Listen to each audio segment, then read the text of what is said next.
Қайырлы күн қыздар. Бүгін сіздерге ең жылдам дайын болатын пиццаның рецептін ұсынбақпын.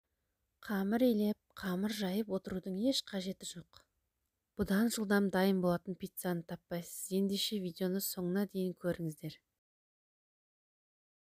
Бізге ең бірінші сыр керек болады. Колбаса, кетчуп пен майонез, 3 жұмыртқа және лаваш керек болады. 3 штук лавашты алып, осылай тураймыз, видеода көрсетілгендей етіп.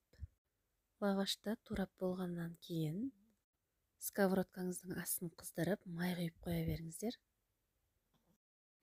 3 жұмыртқаны жарып, осындай үлкендеу ыдысқа саламыз. Азырақ тұз салып жібереміз. Кетчуп пен майонезді осылай жақсылап араластырамыз. Жұмыртқаға қосамыз және бәрін жақсылап араластырамыз. Осы массаға лавашты саламыз. Араластырамыз.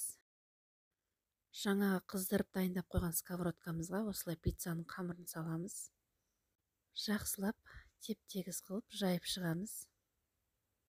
Шамамен 1 минуттан соң астын үстіне қарап аударамыз.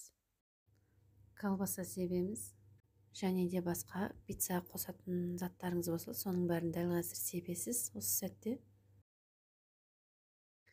сыр саласыз бетіне.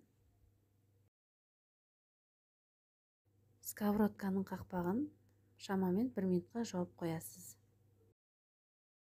Міне достар, біздің пиццамыз дайын. Жасап жеп көруге кеңес беремін. Егер видео ұнаған болса, подписка жасап лайк басуды ұмытпаңыздар.